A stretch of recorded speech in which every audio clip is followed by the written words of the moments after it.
కూడి వచ్చిన మీ అందరికీ క్రీస్తు పేరట శుభావందనములు అండి. వాక్యంలోకి వెళ్ళబోయే ముందు చిన్న ప్రార్థన చేసుకుంటాం. ప్రేమగల తండ్రి, కృపగల దేవ తండ్రి, ఇంతవరకు మమ్మల్ని కాచి కాపాడినందుకు మీకు వేల కొలది వందనాలు తెలుసుకుంటున్నాం. ఆయన ఈ ఉదయకాల సమయం ముందు నా తండ్రి నీ మాటలు నేర్చుకునేటప్పుడు నా తండ్రి ఈ ఆదివారం దినాన్న నా తండ్రి మేము కూడుకొని ఉన్నాం కదా. ఏవైతే మాటలు మేము నేర్చుకోబోతున్నామో అవి జాగ్రత్త మా హృదయాల్లో మేము ఫలింపజేసుకునేటువంటి జ్ఞానాన్ని మాకు దయచేయండి. చెప్తున్నా నాకు, వింటున్నా మీ పిల్లలు సమయోచితమైన జ్ఞానాన్ని ప్రసాదించమని ప్రార్థిస్తాం. ముందు సమయం అంతా మీ చేతుల్లో అప్పగిస్తాం. మరి ముఖ్యంగా రావాల్సిన వారిని త్వరగా రప్పించండి. ఏవైతే మాటలు చెప్తున్నానో అవి నీ మాటలు కనుక నా తండ్రి వారంలో ఒక్కసారి మేము నేర్చుకునే మాటలు కనుక రావాల్సిన వారిని త్వరగా రప్పించండి. మీరే మాకు తోడు అన్ని విషయాల్లో మీరే కాచి కాపాడమని ప్రార్థిస్తాం. ముందు సమయం అంతా నీ చేతులు పంపిస్తాం. మా రక్షకుడు మీ ప్రియ కుమారుడు యేసుక్రీస్తు నామములో అడిగి ప్రార్థిస్తున్నాం పరమ తండ్రి, ఆమేన్. మంచిదండి. పోయిన ఆదివారం ఏం నేర్చుకున్నాము మీ అందరికీ ఏమైనా గుర్తుందా? చెప్పాలి. పోయిన ఆదివారము ఏం నేర్చుకున్నాం మీకేమన్నా గుర్తుందా?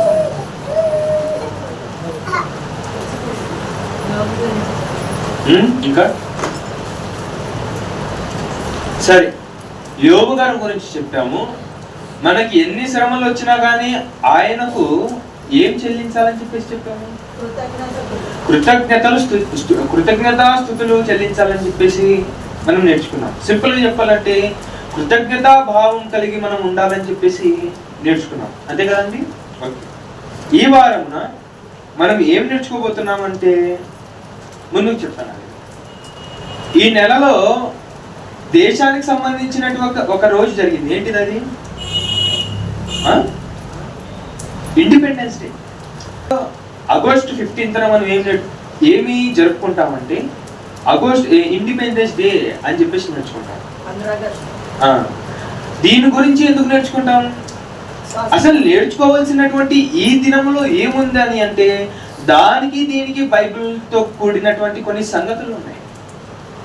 ఏంటి ఆ సంగతులు అంటే ముందుకు నేర్చుకున్నాం. అసలు ఈ ఇండిపెండెన్స్ డే అంటే ఈ స్వాతంత్ర దినోత్సవం ఎందుకు జరుపుకుంటాం మనం? చెప్పండి. స్వేచ్ఛగా బ్రతుకుతున్నామా లేదా స్వేచ్ఛ వచ్చిందనా? స్వేచ్ఛ వచ్చిందని. కానీ ఎక్కడ మనకు స్వతంత్రత ఉంది? చెప్పాలి. స్వతంత్రం అనేది ఎక్కడ ఉంది? బయట కొన్ని విషయాలు చూసినట్లయితే ఎంతో మంది ఆడపిల్లలు నాశనం అయిపోవట్లేదు. ఈరోజు జరుగుతున్నటువంటి ఒక కేసు, ఏ కేసు అది? Kolkata doctor case. తెలుసు. ఆ అమ్మాయి ఏం చేసిందంటే 36 గంటలు హాస్పిటల్లో ప్రజలకు సేవ అందిస్తుంటే ఆమె రెస్ట్ తీసుకుంటుండగా ఒక దుర్మార్గుడు వచ్చి ఏం చేస్తాడు? ఆమెను బలవంతం చేసి చంపేస్తాడు అతను. అంటే హిందీలో ఒక మాట అంటారు. ఏమని అంటారంటే బేటీ పడావ్ బేటీ బచావ్ అని ఒక మాట అంటారా అండి? ఎవరో అన్నారు ఆ మాటని? నరేంద్ర మోదీ అంటారు ఆ మాటని. బేటీ పడావ్ బేటీ బచావ్. బేటీ అయితే పడింది అంటే చదువుకుని పెద్ద డాక్టర్ అయింది. డాక్టర్ అయినప్పటికీ ఆమెకు వచ్చినటువంటి గిఫ్ట్ ఏంటి? మరణం. ఏ మరణం? రేప్ చేసి చంపేసినటువంటి మరణం. గిఫ్ట్ అది? అలాంటి స్వతంత్రంలో ఉన్నటువంటి దినోత్సవం జరుపుకునేటువంటి ఈ భారతదేశంలో స్వతంత్రం ఉందా? Question mark. ఏమని మనం ఈ యొక్క 15వ ఆగస్టున ఏం జరుపుకుంటాం?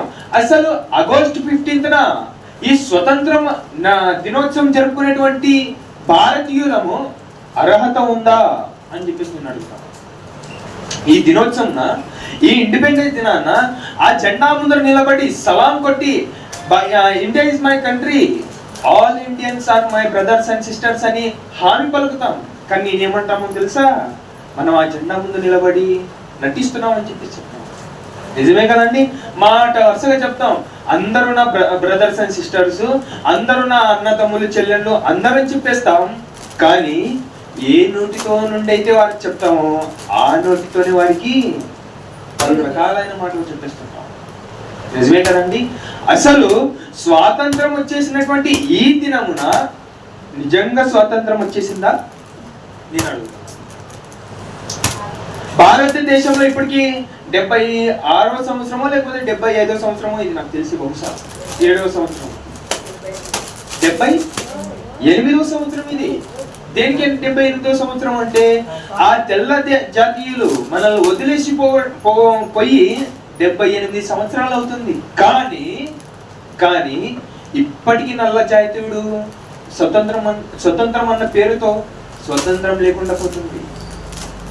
చూసారా ఇక్కడ ఎంతో మంది ఆడపిల్లలు మినిమం ఒక 4-5 ఏళ్ల కింద నాకు తెలిసి 3 ఏళ్ల పాపనండి, 5 ఏళ్ల పాపను 6 ఏళ్ల పాపను సంథింగ్ నాకు కరెక్ట్ గుర్తులేదు. ముగ్గురు పెద్ద మనుషులు కలిసి ఆమెను, ఆ చిన్న పాపని చంపేస్తారు. ఎన్ని దారుణమైనటువంటి స్థితిగతులు ఈ దేశానికి వస్తే, మానవులు ఈ ఆగస్టు 15న జరుగుతున్నటువంటి విషయం ఏంటి? స్వతంత్రం వచ్చింది మాకి అంటారు.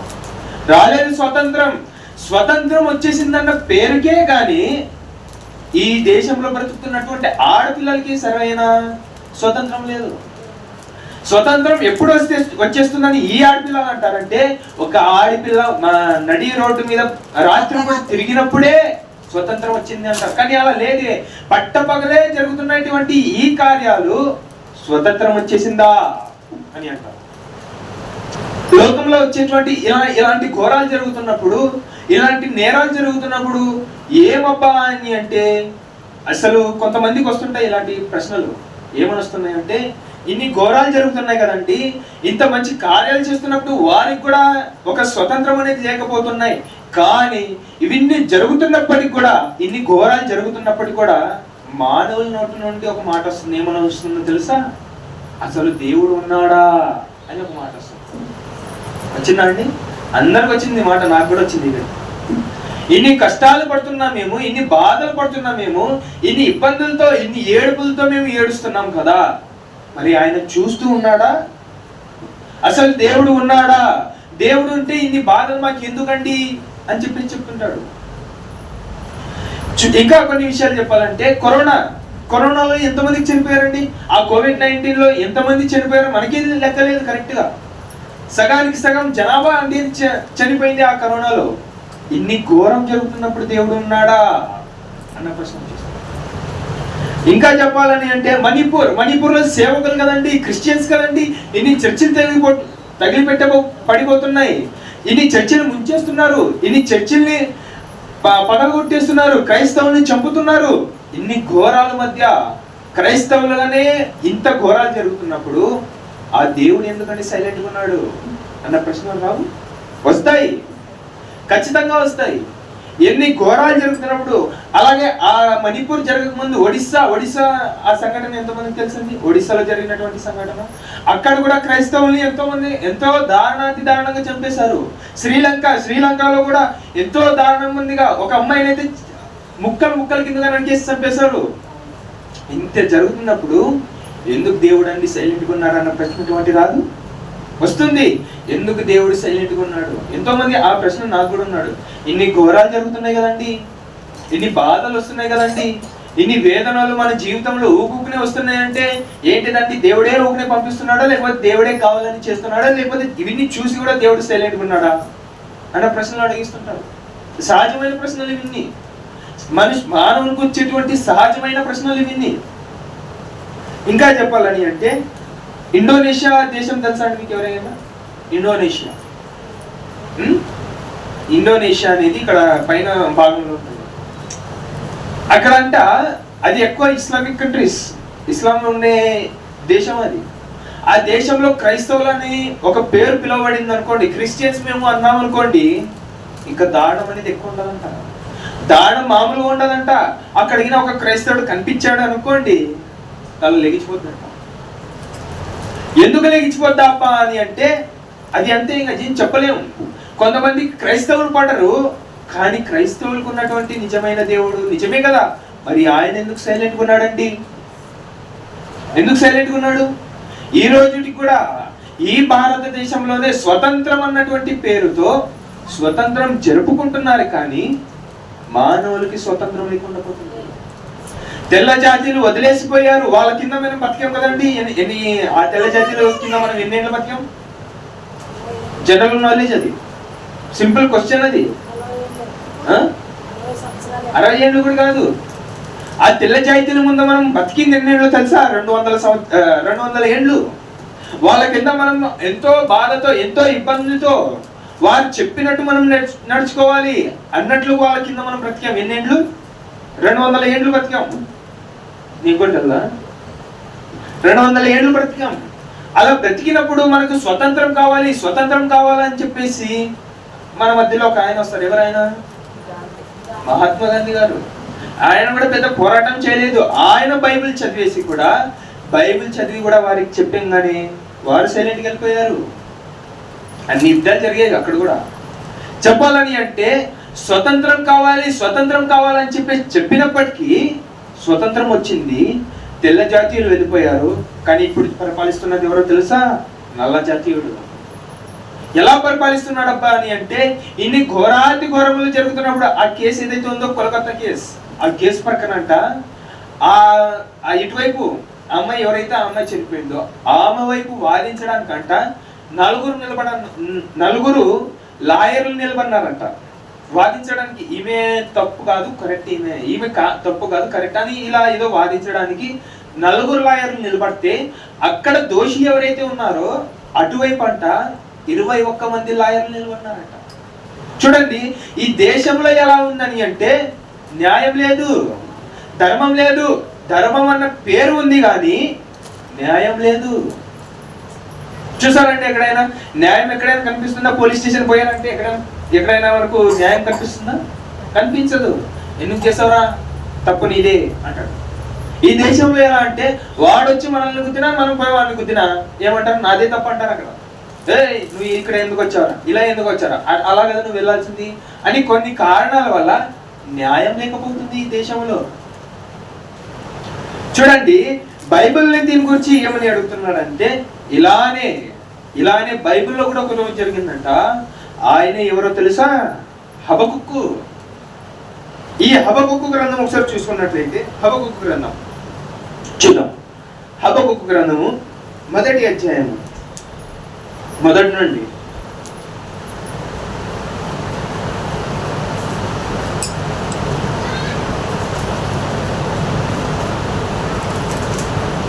హబకుక్కు గ్రంథము 1వ అధ్యాయము 1 నుండి చూడండి. ప్రవక్తయగు హబకుక్కు నొద్దకు ధర్మనీతిగా వచ్చిన దేవోక్తి. నెక్స్ట్ 2వ వచనం. యెహోవా నేను మొరపెట్టినను నీవెన్నాళ్ళు ఆలకింపకుందువు అని అంటున్నాడు. ఏమని అడుగుతున్నాడు ఇక్కడ హబకుక్కు?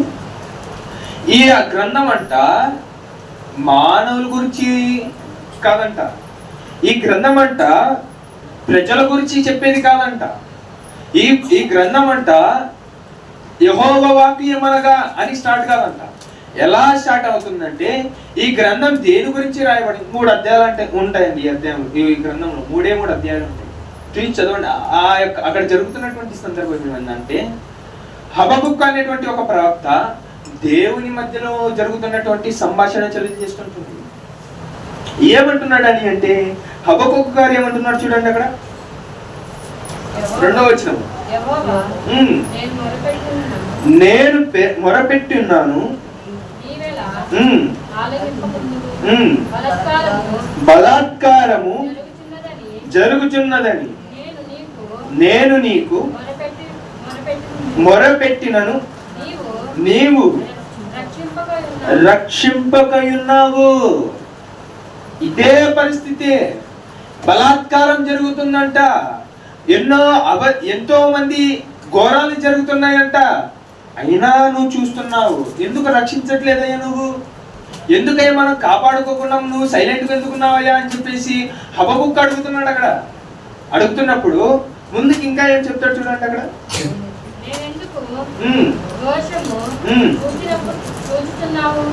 నన్నెందుకు దోషము చూడనిచ్చుచున్నావు?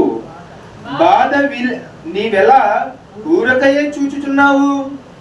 నన్ను ఎందుకయ్యా దోషం చూస్తున్నప్పటికీ, ఎంత దోషం జరుగుతున్నప్పటికీ, ఎంత బాధ వస్తున్నప్పటికీ, ఎంత దోషం, ఎన్నో ఘోరాలు జరుగుతున్నప్పటికీ, ఇన్ని రేపు కేసులు జరుగుతున్నప్పటికీ ఎందుకయ్యా నువ్వు సైలెంట్గా ఉన్నావు అని చెప్పేసి హబక్కు ప్రశ్నిస్తున్నాడు. చూడండి నెక్స్ట్ ముందుకి.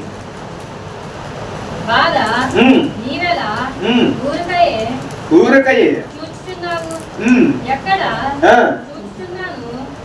ఎక్కడ చూచిచున్నాను నాశనమును బలాత్కారమును ఆగుపాడుచున్నవి, జగడమును కలహమును రేపుచున్నవి. చాలు. ఏమంటున్నాడు? ఎక్కడ చూసినా జగడాలు ఉన్నాయి, ఎక్కడ చూసినా బలవంతంతో కూడినటువంటి పనులు ఉన్నాయి. అయినప్పటికీ నువ్వు ఎందుకు సైలెంట్గా ఉన్నావు? ఎందుకయ్యా నువ్వు సైలెంట్గా మౌనంగా ఎందుకున్నావయ్యా? మేము ఇంతగా బాధపడుతున్నాము, ఇంతగా సేవకులు, నీ సేవకులుగా మేము ఉన్నాము, నీ కుమారులుగా, నీ కూతురుగా మేము ఉన్నాము, నిన్ను ఆరాధిస్తున్నాము, నిన్ను కీర్తిస్తున్నాము, అయినప్పటికీ ఇన్ని బాధలు మాకు ఎందుకు వస్తున్నాయ్యా అని చెప్పేసి ఎవరు అడుగుతున్నాడు? హబక్కూకు అడుగుతున్నాడు. హబక్కూకు అడుగుతున్నాడు. ఏమని అడుగుతున్నాడు? మరలా 2వ వచనం చూడండి. యెహోవా మొరపెట్టి ఉన్నాను, నీవెన్నాళ్ళు ఆలకింపకుందువు? బలాత్కారము జరుగుచున్నదని నేను నీకు మొరపెట్టినను నీవు రక్షింపకుందువా? నువ్వు రక్షించవు మమ్మల్ని. అద్దెరోని కష్టం.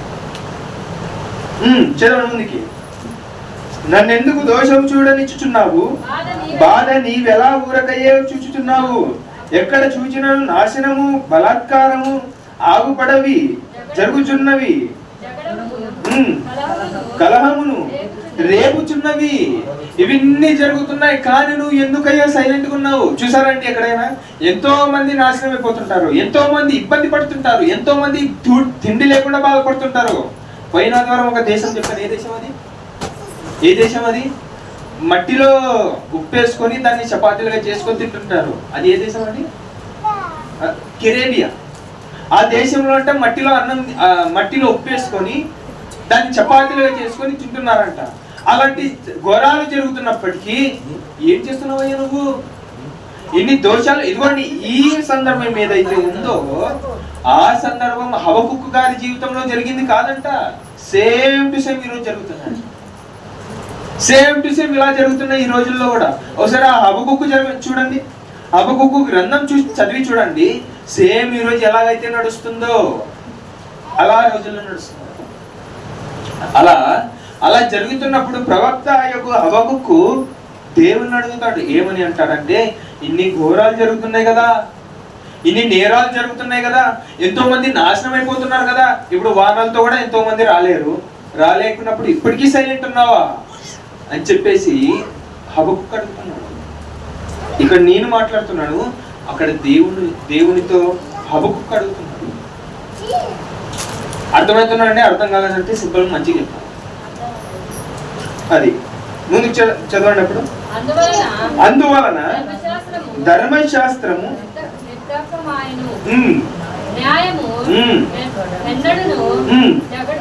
జరగకుండా మానిపోయెను.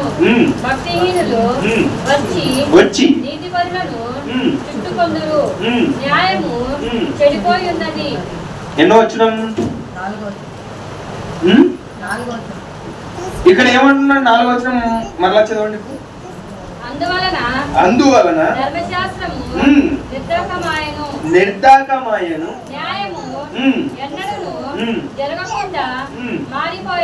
చాలు. ఏమంటున్నాడు ఇక్కడ?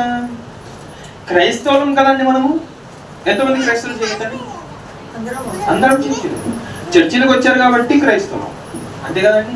చర్చిలకు వచ్చేసాం కాబట్టి క్రైస్తవం. ఏమంటున్నాడని అంటే, ఇదిగో ఇన్ని ఘోరాలు జరుగుతున్నాయి, ఇందులో క్రైస్తవులు కూడా ఉన్నారు. ఈ క్రైస్తవుల్లో కూడా ఎంతో మంది అభక్త ప్రవక్తలు ఉన్నారు. వారి గురించి నీ వాక్యం సరిపోదేమో అంటున్నాడు ఇక్కడ. చదవండి, 4వ వచనం చదవండి. అక్కడ ధర్మశాస్త్రము నిర్ధకమాయను, న్యాయము ఎన్నడూ జరగకుండా మానిపోయెను. చాలు. ఏమంటున్నాడు ఇక్కడ? న్యాయం జరగట్లేదు, నీ వాక్యం ఏదైతే ఉందో, నీ గ్రంథం ఏదైతే ఉందో, అక్కడ ఏ గ్రంథం నిలబడినా గాని, ఏ న్యాయ పుస్తకం నిలబడినా గాని నీ వాక్యం ముందర సరిపోదేమో. అలాంటి జరుగుతున్నప్పటికీ ఈ మనుష్యులకు నీ వాక్యం సరిపోలేదేమో. ఎందుకని ఇప్పుడు కూడా నువ్వు సైలెంట్ ఉన్నావు అని చెప్పేసి అడుగుతున్నావు. అర్థమవుతున్నాయండి? అంటే ఇక్కడ ఏమంటున్నాడు, మనం చేస్తున్నటువంటి పాపాల కంట, మనం చేస్తున్నటువంటి ఆ దోషాల కంట వాక్యం పనికి రాదని అనాలనుకోలేదు.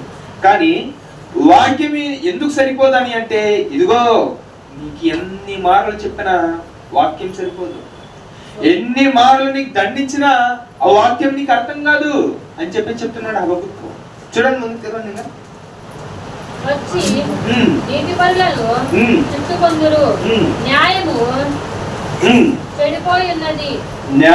చెడిపోయి ఉన్నది, అన్యజనులలో జరుగుతున్నది చూడుడి, ఆలోచించుడి, కేవలము విస్మయం నొందుడి. ఈ దినములలో నేనొక 4వ వచనమే చదవండి. ఇక్కడ మొదటి నుంచి చదవండి. అందువలన నిర్ధకమాయను, న్యాయము ఎన్నడును జరగకుండా మానిపోయెను. చాలు. క్రైస్తవులు అన్నటువంటి మనము ఎంతో మంది అంటుంటారండి, ఏం చేద్దామండి, మనం కూడా అలా నడుచుకోవాలి. పాపం ఈ దేశంలో అంట, సొసైటీలో ఒక పదజాలం ఉంది. ఏమని అంటారంటే, this is the custom of the society అంటారంట. ఏమంటారు? This is the custom of the society అంటే ఇది పాపం చేయటం, లేదంటే ఘోరం చేయడం, అన్యాయం చేయటం ఆచారం అంట. ఏమంట? పాపం చేయటం ఆచారం అంట సొసైటీకి. కొంతమంది ఉంటారండి, కొన్ని పరిస్థితుల్లో అబద్ధం చెప్పాలండి, అంతే కదండి. కొంతమంది అలానే చేస్తుంటారు. కొన్ని విషయాల్లో దొరికిపోతామేమో అని చెప్పేసి అబద్ధం చెప్తుంటారు. కానీ అది ఒక పాపం అనేది కొంతమందికి తెలియదు. కానీ మానవులుగా పిలువబడుతున్నటువంటి మనకి ఒక అలవాటు, ఒక ఆచారం ఏమో అన్నట్టుగా ఉంటుంది. గమనించారు? ఎక్కడైనా అబద్ధం మాట్లాడుతుంటే, ఒరే నువ్వు తప్పు చేస్తున్నావు అంటారా, లేకపోతే అబ్బా నువ్వు భలే అబద్ధం చెప్పావరా, ఇంతే కదండి.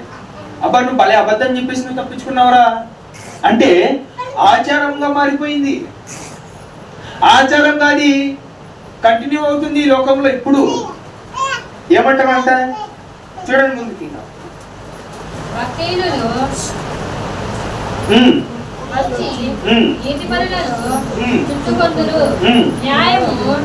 ఎన్నో వచనం?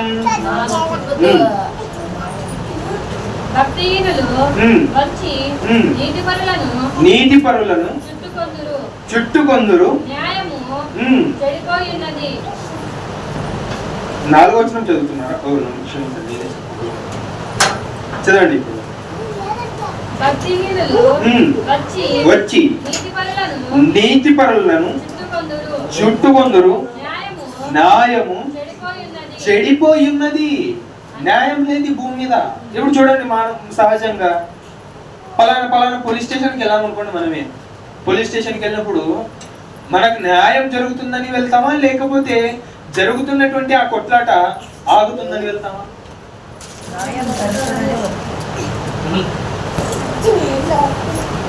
చెప్పండి. న్యాయం జరగదని మనకు తెలుసు. ఆడిగిపోతే ఏముండదురా బాబు, పోలీసు దగ్గర ఒక 2 దెబ్బలు తప్ప ఏముండదని కూడా మనకు తెలుసు. కానీ ఎందుకు వెళ్తామని అంటే, ఆ గొడవ కొంచెం కంట్రోల్ అవుతుందేమో అని చెప్పేసి అక్కడికి వెళ్తాం. అంతకుమించి వేరే ఉద్దేశం లేదట. న్యాయం జరగదు. ఇప్పుడు ఫలానా గవర్నమెంట్ హాస్పిటల్కి వెళ్ళండి, అక్కడ కూడా సరి అయిన ట్రీట్మెంట్ ఇస్తారన్న నమ్మకం ఉందా? లేదు. అంటే న్యాయం లేదు అక్కడ. మానవ జీవితంలో ఈ యొక్క దేశంలో ఇండిపెండెన్స్ డే అంటే ఆ యొక్క స్వతంత్ర దినోత్సవం అన్న పేరే ఉంది, కానీ న్యాయం మాత్రం లేదు. స్వతంత్రం అనేది లేదు. ఇక్కడ అదే అడుగుతున్నాడు హబక్కూకు. అయ్యా ఇన్ని జరుగుతున్నాయి, స్వతంత్రం అన్న పేరుతో మేము ఉన్నాము, 78వ సంవత్సరం మేము జరుపుకుంటున్నాము, కానీ నువ్వు ఎందుకయ్యా సైలెంట్గా ఉన్నావు? మేము జరుపుకుంటున్నాం కానీ, మేము చేస్తున్నాం కానీ మాకు న్యాయం లేదు కదయ్యా, అయినప్పటికీ నువ్వు సైలెంట్గా ఉన్నావా అని చెప్పేసి హబక్కుకు అడుగుతున్నాడు. చూడండి, ముందుకు చదవండి. అన్యజనులలో ఎన్నో వచనం? అన్యజనులలో జరుగుచున్నది చూడుడి. ఇక్కడ ఎవరు చెప్తున్నాడు? హబక్కుకి ఇంతవరకు అడిగేశారు. ఇన్ని ఘోరాలు జరుగుతున్నాయి, ఇన్ని రేప్ కేసులు జరుగుతున్నాయి, ఇన్ని మర్డర్లు జరుగుతున్నాయి, ఇంతమంది ఇలా ఘోరాలు జరుగుతున్నప్పటికీ నువ్వు సైలెంట్గా ఉన్నావా అని చెప్పేసి హబక్కుకు అడిగితే, అందుకు దేవుడు ఏమని చెప్తున్నాడంటే, ఒక్కొక్కసారి మనకు బైబిల్ అర్థం కాదండి. బైబిల్లో దేవుడు కొన్ని చోట్ల మాట్లాడుతుంటాడు కదా. మాట్లాడుతున్నప్పుడు దేవుడు కొన్ని మాటలు మాట్లాడుతున్నప్పుడు మనకు కొన్ని విషయాలు అర్థం కావు, కొన్ని విషయాలు అసలు అర్థం కాదు. ఇప్పుడు ఇన్ని ఘోరాలు జరుగుతున్నాయి కదా, ఇన్ని ఘోరాలు జరుగుతున్నప్పుడు నువ్వు ఎందుకయ్యా సైలెంట్గా ఉన్నావు అని చెప్పేసి హబక్కుకు అడిగితే, అందుకు దేవుడు 5వ వచనంలో మాట్లాడుతాడు. చూడండి, ఆలోచించుడి, కేవలము విస్మయమునందిరి. మీ దినముల్లో నేను ఒక కార్యము జరిగించును, అలాగూ జరుగునని ఒక్కడు మీకు తెలిపినని మీరతన్ని నమ్మక ఎందురు. ఆలకించుడి,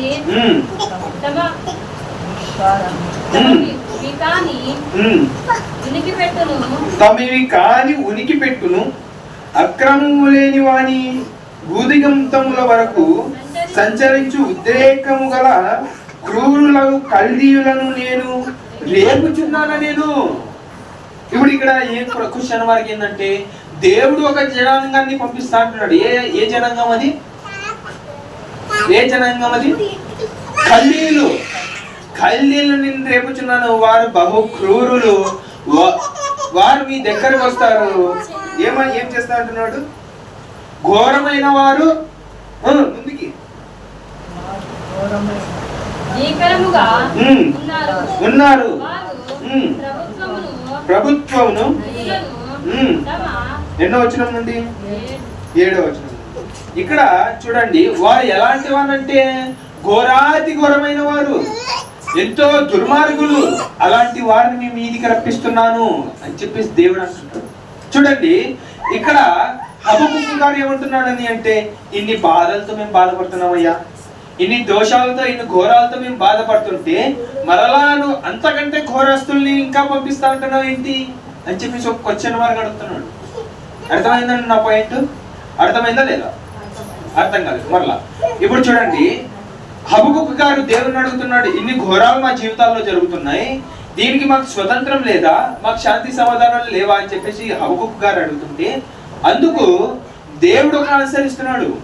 అందుకు ఆ ఆన్సర్ హబక్కుకు గారికి అర్థం కాలేదు, మీకు కూడా అర్థం కాలేదు. అర్థం కాలేదు కదండి. ఇన్ని బాధలు, ఇన్ని ఘోరాలు జరుగుతుంటే దేవుడు ఒక ఆన్సర్ ఇస్తున్నాడు. ఏమని ఆన్సర్ ఇస్తున్నాడు అని అంటే, ఇదిగో కల్దీయులు అన్నటువంటి ఒక జనాంగం వస్తారు. ఎవరు కల్దీయులు తెలుసా? బబులోనియులు. ఈ జనాంగం అనేది వచ్చి ఎవరైతే ఉన్నారో వారిని అందరినీ దోచుకు తింటున్నారు. 7వ వచనం చదవండి. ఇప్పుడు 7వ వచనం. వారు ఘోరమైన భీకరముగా ఉన్నవారు, వారి ప్రభుత్వమును విధులను తమ ఇచ్చ వచ్చినట్టు ఏర్పరచుకుందరు. వారి గుర్రములు చిరుతల కంటే వేగముగా పరిగెత్తులను. రాత్రి యందు తిరుగులాడు తోడేళ్ల కంటే అవి చురుకుగా నున్నవి. దూరం నుండి వచ్చి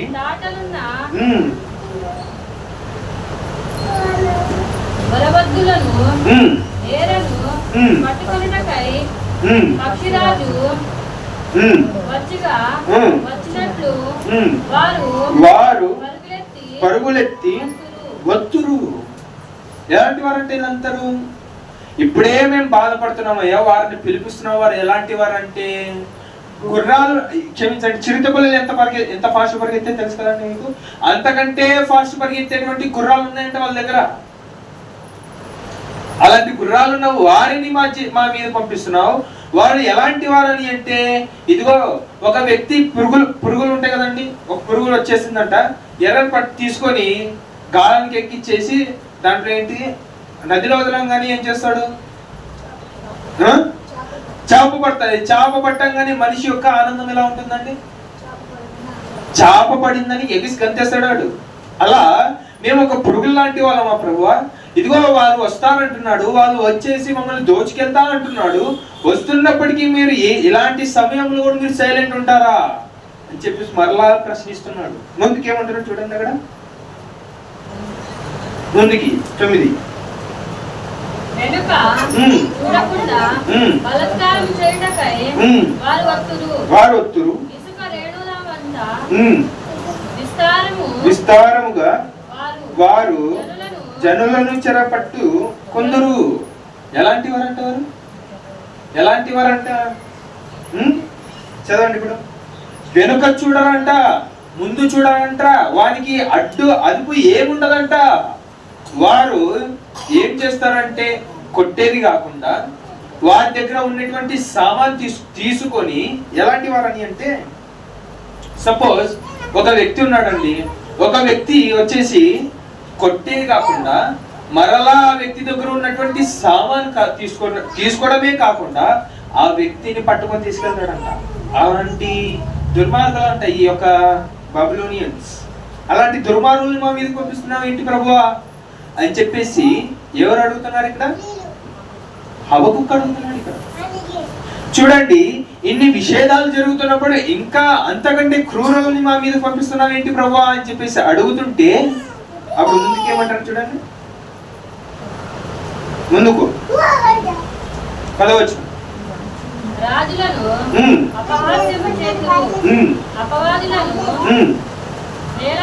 అధిపతులను హేళన చేతులు, ప్రాకారము గల దుర్మార్గులన్నిటినీ తృణీకరించురు.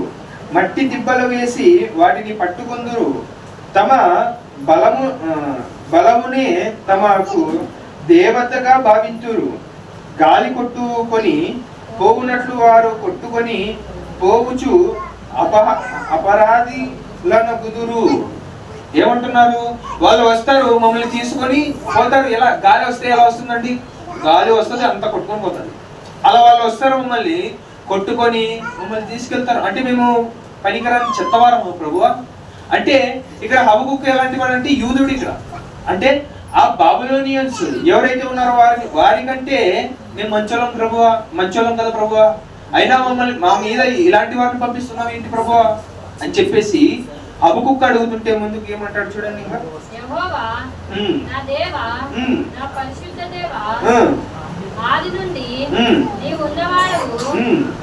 ఇంకా మేము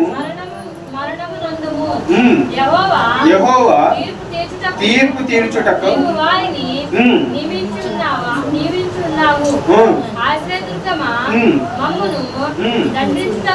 మరలా 12 చదవండి. యెహోవా నా దేవా, నా పరిశుద్ధ దేవా, ఆది నుండి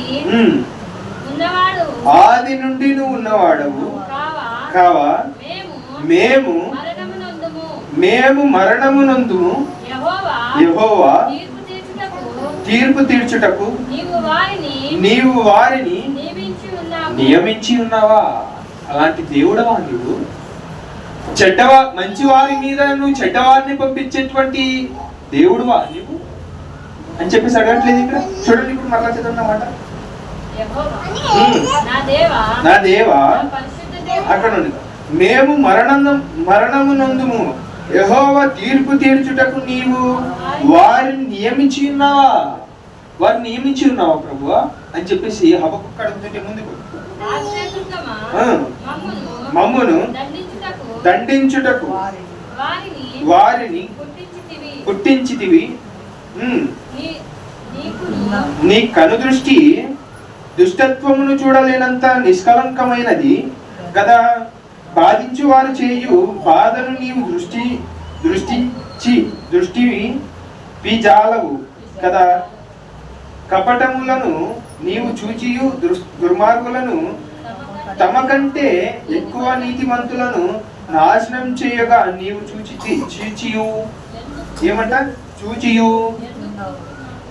నెక్స్ట్, ఎందుకు ఊరుకున్నావు? అయ్యా, పాపం చేస్తుంటే నీ కన్నులు చూస్తుంటాయా? మంచి వారి మీద చెడ్డవారు పోతుంటే నీ కన్నులు చూస్తుంటాయా? ఎంతో ఎంతో శ్రేష్టం గల వారం మా దేవుడు యెహోవా అని మేము అనుకుంటుంటే నువ్వు మా మీదికి ఒక జనాంగాన్ని పంపిస్తున్నావా అని అడుగుతుంటే అప్పుడు ముందుకేమంటాడు చూడండి.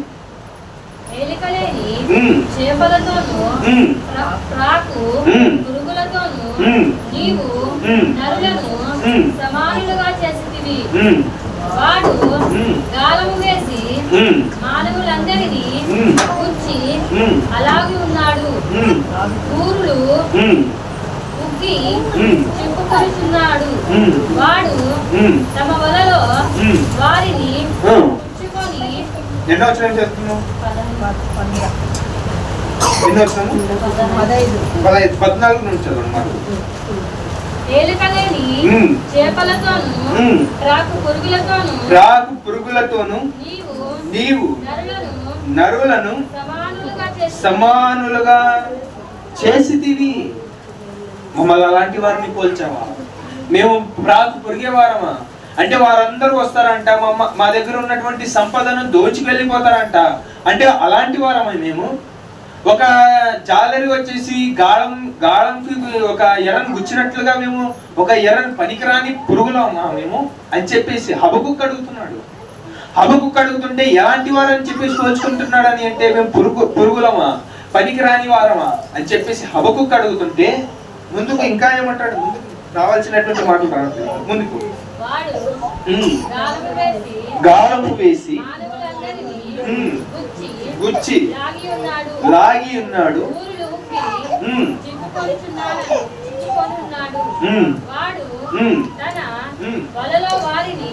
తమ వలలో వారిని సంతోషపడి గంతులు వేచి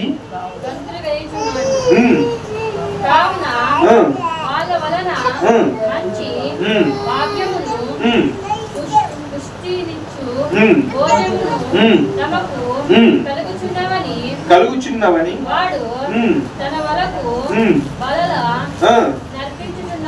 నర్పించుచున్నాడు. ఏమంటున్నాడని అంటే ఇదిగో వారందరూ వస్తారు, మమ్మల్ని పట్టుకొని పోతారు. ఒక గాలంలో ఒక చేప పట్టంగానే వాడు ఏం చేస్తాడండి? చేప పట్టుకోగానే మంచిగా శుభ్రంగా చేసేసి ఏం చేస్తాడు? కూర వండుకొని మంచిగా తినేస్తాడు. అలాగ వారిని వారిని పంపిస్తున్నావు కదా, పంపిస్తున్నప్పుడు మేము ఒక చేప లాంటి వారమా? వారు మా సంపదనే ఎత్తుకుపోవడం కాకుండా వారు ఏం చేస్తారో తెలుసా? మమ్మల్ని కూడా తీసుకుపోతారు కదా ప్రభువా, మమ్మల్ని కూడా వారి ముందర మమ్మల్ని పెట్టుకుంటారు కదా ప్రభువా అని చెప్పేసి హబకుక్ అడుగుతుంటే ఇప్పుడు ఎన్నో వచనం అయిపోయింది చూడండి. చివరి వచనం 17వ వచనం.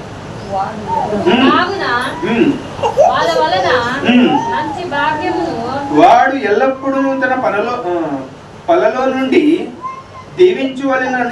దీవించుచు చుండవలెన ఎల్లప్పుడు ఎప్పటికీ మానకుండా వాడు జనములకు హతము చేయుచుండవలెనా. ఎప్పుడు అలానే చేస్తుంటారు కదా ప్రభు వారు. మమ్మల్ని ఎందుకై వారి చేతులు మమ్మల్ని పెట్టుతున్నావు అని చెప్పేసి హబకుక్ అడుగుతున్నాడు. నెక్స్ట్ 2వ వచనం స్టార్ట్ అవుతుంది. అప్పుడు ఏమంటాడు చూడండి. 2వ వచనం, క్షమించండి, 2వ అధ్యాయం.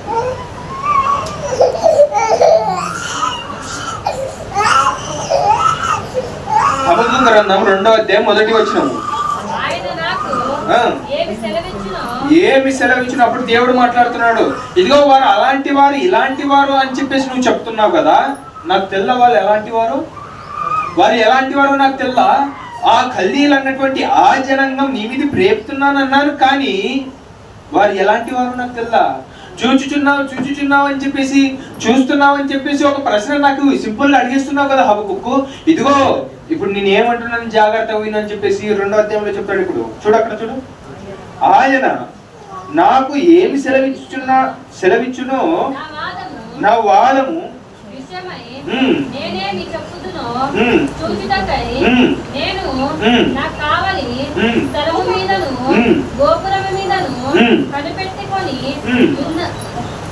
ఇందునను కొనగా ఉమ్. యెహోవా ఉమ్. నాకెలాగు సెలవిచ్చును, యెహోవా నాకు ఎలాగూ సెలవిచ్చును, చదువువాడు ఉమ్. పలుగిలెత్తును, ఉమ్. పలుగిలెత్తుచు ఉమ్. చదువు ఉమ్. వెలుగునట్లు ఉమ్. నీవు ఉమ్. ఆ దర్శన విషయమును ఉమ్. పలక మీద ఉమ్. స్పష్టముగా ఉమ్. రాయము. వ్రాయము. నువ్వు నాకు ప్రశ్నిస్తున్నావు కదా, ఇదిగో ఒక పలక తీసుకొని, పలక అంటే ఇంత అంత పెద్ద పలక కాదు, పలక అంటే ఒక పెద్ద తెర. ఒక పెద్ద తెర మీద ఏమని రాస్తావంటే, నీకు ఏమైతే చెప్పానో అది రాయి హబకుక్కు అని చెప్పేసి దేవుడు అంటాడు. ఏం చెప్పావు ప్రభు నువ్వు నాకు ఏం చెప్పావని చెప్పేసి ఆ పలక మీద నేను రాయను అని చెప్పేసి చెప్తున్నాడు. ఏం రాస్తారు చెప్పండి ఒకసారి. ఆనాటి కాలంలో పోస్టర్లు, పెద్ద పెద్ద బ్యానర్లు లేవు. ఏమున్నాయి ఆనాటి కాలంలో? పలకలు ఉన్నాయి. పలకల్లో ప్రపంచానికి కనిపించే విధంగా, నీ జనాంగానికి కనిపించే విధంగా ఒక విషయాన్ని రాయి హబకుక్కు అని చెప్పేసి దేవుడు చెప్తాడు. ఏంటి ఆ విషయం? ఏం చెప్పావు ప్రభు నువ్వు నాకు అని చెప్పేసి హబకుక్కు అడుగుతుంటే, ఇదిగో ఒకే ఒక విషయం రా. ఏం రాస్తావో తెలుసా? ఏం రాస్తావో తెలుసా? ఇదిగో కల్దీయులు వస్తున్నారని చెప్పేసి రాయి. కల్దీయులా? వాళ్ళు ఎందుకు వస్తున్నారు ప్రభా? ఇదిగో నిన్ను హతమార్చడానికి వస్తున్నాడని చెప్పేసి రాయి అని చెప్పేసి చెప్తుంటాడు. అలా చెప్తున్నప్పుడు, అలా రాయమన్నప్పుడు, అలా రాస్తే నాకేంటి ప్రభా, మా ప్రాణాలు కదా మాకు ముఖ్యం అని చెప్పేసి హబకుక్కు అడుగుతుంటే, నెక్స్ట్ ముందుకేమంటాడు చూడండి. ఆ దర్శన విషయము ఉమ్. నిర్ణయ కాలమున ఉమ్. జరుగును. ఉమ్. సమస్తమగుటకై పడుచుపడుచున్నది. అది తప్పక నెరవేరును. అది ఆలస్యముగా వచ్చినను దాని కొరకు కనిపెట్టుము. అది తప్పక జరుగును. జాగు చేయక వచ్చును. ఎప్పుడు వస్తారు ప్రభా ఈ కల్దీయులు మమ్మల్ని వేధించడానికి అని అంటే, ఇదిగో వాళ్ళు ఆలస్యంగా వచ్చినా తొందరగానే వస్తారు. ఆలస్యంగా వచ్చినా ఏదో పని మీదనే వస్తున్నారు. అర్థం చేసుకో ఏమంటున్నాడు. మన జీవితంలో ఒక వ్యక్తి వస్తున్నాడని అంటే, మనల్ని వేధించాలని చెప్పేసి ఒక వ్యక్తి వస్తున్నాడని అంటే, అర్థమవుతున్నాయండి ఆ మాటలు?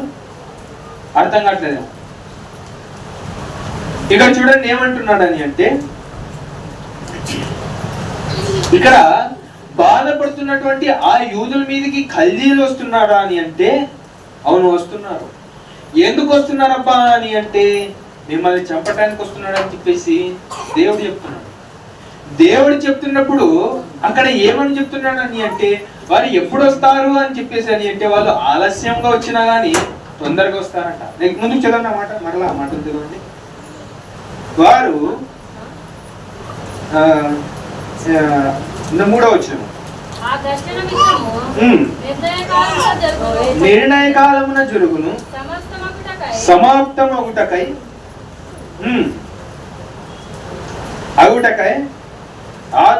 ఆతురతపడుచున్నది. అది ఆలస్యముగా వచ్చినను దాని కొరకు కనిపెట్టుము. అది తప్పక జరుగును. ఏవైతే అనుకుంటున్నావు అది ఖచ్చితంగా తప్పగా జరుగుతుందంట. ఏమైతే దేవుడు చెప్పాడో అది ఖచ్చితంగా జరుగుతుందంట. ఏం జరుగుతుంది? మిమ్మల్ని వేధింపబడతారు, మీరు బాధింపబడతారు, కాబట్టి ఇది ఖచ్చితంగా జరుగుతుంది అని అర్థమవుతున్నాయండి మాటలు. అంటే అంటే ఇప్పుడు మానవ జీవితంలో ఒక విషయం, ఒక బాధ వస్తుందని అంటే, అది ఊకనే వస్తుందా? దేవుడు పంపిస్తున్నాడా? దేవుడే పంపిస్తున్నాడు. ఇప్పుడు ఇక్కడ అలా కాదు. ఆయన బాధపడుతుంటే మరలా వేరే బాధను తెప్పిస్తా అంటున్నాడు. ఎందుకు తెప్పిస్తా అంటున్నాడు ఆయన? సేవకుడు అంట.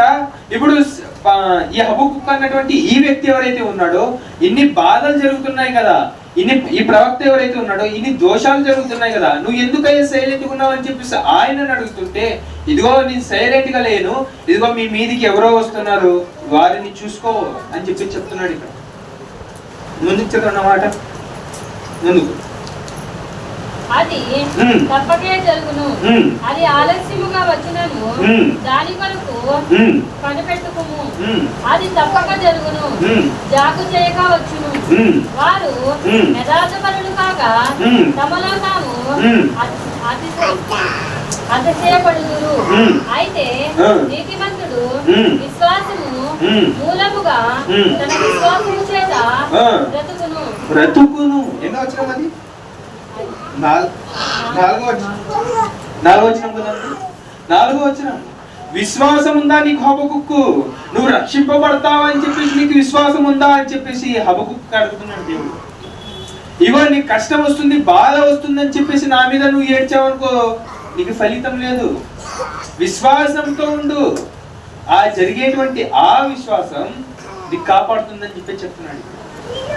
ఒక నిజాయితీ గల విశ్వాసం, ఆ మాట చదవని మాట, వారు యథార్థపరులు కాక తమలో తాము అతిశయింపబడుదురు.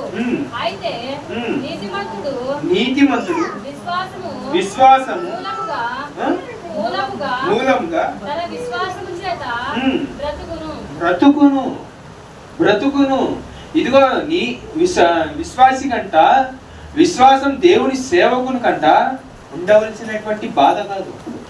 అది జరుగుతుంది, ఇది జరుగుతుంది, మా జీవితంలో బాధలు వస్తున్నాయి అని చెప్పేసి ఉన్నాయి అనుకో, నువ్వు విశ్వాసి కాదంట. అలా బాధలు వస్తున్నాయి అని చెప్పేసి నువ్వు మౌనంగా ఉండు. అలా బాధలు వస్తున్నాయని చెప్పేసి ఆ దేవుని మీద నువ్వు నమ్మకం కలిగి విశ్వాసం కలిగి ఉండు. ఎంతో మంది చూసారు కదండి, ఆయన ఎందుకు సైలెంట్గా ఉంటారు? ఎంతో మంది సేవకులు, 12 మంది శిష్యులు ఎలా చనిపోయారు తెలుసా అండి? ఎంతో హతముగా, ఎంతో బాగా, కొంతమంది తలాలు తెగిపోయినాయి. అలాంటి విషయాల్లో కూడా దేవుడు ఎందుకు సైలెంట్గా ఉంటాడు? ఎందుకు సైలెంట్గా ఉంటాడు చెప్పండి? నువ్వు ఒక సేవకుడు ఎలా ఉండాలని అంటే సైలెంట్గా ఉండాలి. నీ తల ఎగిరిపోతుంది అన్నప్పుడు కూడా నువ్వు సైలెంట్గా ఉండాలి. పౌలు గారు తెలుసు కదండి, సౌలుగా ఉన్నటువంటి ఆ పౌలు గారు ఎంతో గతంలో ఎంతో మంది తలలు తెంపేస్తున్నటువంటి ఆ సౌలు గారు చివరికి తన తల నరకిపోతున్నప్పుడు ఏమన్నా ఎగరలాడా? ఏమన్నా నన్ను చంపకని అన్నాడా? సైలెంట్ గా వెళ్ళి తన తలను చంపేయండి. నన్ను ఎందుకు చంపేయమంటున్నాడు అంటే, బ్రతికుంటే ఆయన పని నేను చేస్తాను, చచ్చిపోతే ఆయన దగ్గరికి నేను వెళ్తాను. అందుకే సేవకులు ఉన్నటువంటి ఆ వ్యక్తులు, సేవకులు ఉన్నటువంటి ఎంతో మంది వ్యక్తులు చంపుతున్నప్పటికీ నాకు పిల్లలు ఉన్నారు, నాకు చంపకండి అని చెప్పేసి ఏ సేవకుడు కూడా అనలేదు. ఎందుకనలేదు? దేవుని పట్ల విశ్వాసం లేదు. నా దేవుడు ఇప్పుడు కూడా ఏమనకపోయినా కానీ నేను చనిపోయిన తర్వాత ఏదైనా అనొచ్చేమో, అందుకైనా కానీ ఆయన సేవకులు విశ్వాసం కలిగి ఉన్నారు. అర్థమవుతుంది కదండి? నిజమైన సేవకుడు ఎలా ఉంటాడని అంటే, నాకు ఈ బాధ వచ్చింది, నాకు ఆ బాధ వచ్చిందని చెప్పేసి అన్నాడంట, మౌనం పాటిస్తాడంట, బాధింపబెట్టాడంట. దేవ నాకు ఈ బాధని ఎందుకు వచ్చిందని చెప్పేసి అడగడంట. ఏం చేస్తాడో తెలుసా? మాట చదవడం మరో 4వ వచనం. కాగా అయితే నీతిమంతుడు ఎవరు? దేవుని సేవకులు అనుకుందాం. దేవుని సేవకులు ఏం చేస్తారంట? విశ్వాసం కలిగి సైలెంట్ ఉంటారంట. నాకు ఈ బాధ వస్తుంది. ఇప్పుడు సపోజ్ గా బైబిల్లో స్టెఫెన్ గారు ఎంతమంది తెలుసండి? బైబిల్ స్టెఫెన్ రాళ్లతో కొట్టబడి చనిపోతాడు. ఆయన రాళ్లతో కొట్టబడి చనిపోతున్నప్పుడు ఆయన అంటున్నటువంటి మాట ఏంటి? ఆయన ఇక్కడ చనిపోతుంటే అక్కడ ఎవరో లేచి నిలబడతారు. ఎవరో తెలుసా? ఈయన దారుణాతి దారుణమైనటువంటి మరణం పొందుతుంటే, అంటే ఎలా చనిపోతాడు? ఆయన దేవుని సేవను ప్రకటిస్తున్నాడని చెప్పేసి ప్రకటిస్తున్నప్పుడు ఆయనకు రాళ్లతో కొట్టి చంపేస్తుంటాడు. ఏంటి ఈయన మరణం? ఆయన చనిపోతున్నప్పుడు కూడా నాకు చంపొద్దండి అని ఏం చెప్పట్లేదు. ఏమంటున్నాడు తెలుసా? నేను చచ్చిపోయినంత ఇప్పుడు బ్రతుకున్నానంటే ఆయన సేవను చేస్తాను, బ్రతికి లేకపోతే నేను ఆయన దగ్గరికి వెళ్తాను. చాలా మంది సేవకులు కూడా ఎందుకు చనిపోతారబ్బా అని అంటే, ఇదిగో సైలెంట్ గా చనిపోతారు వారందరూ, మమ్మల్ని చంపకండి, నా కుటుంబం ఉందని కూడా చెప్పరు. ఎందుకు చనిపోతారు తెలుసా? ఇప్పుడు ఒక మాట ఏంటంటే, బైబిల్లో ఇంతవరకు మనం చదువుకున్నాం. ఏమని చదువుకున్నామంటే, అక్కడ అంతమంది హింసింపబడుతున్నప్పుడు, అంతమంది బాధింపబడుతున్నప్పుడు బాబిలోనియన్స్ అంటే ఎవరెవరు? కల్దీయులు, వాళ్ళందరూ వచ్చేసి మమ్మల్ని హింసింపజేస్తున్నాడు అంటున్నాం. ప్రభువా, ఎందుకు ప్రభా, నీ ఉద్దేశం ఏంటని చెప్పేసి అంటుంటే, అక్కడ ఏం జరుగుతుందో తెలుసా? విశ్వాసం పెరుగుతుందని చెప్పేసి చెప్తున్నాడు.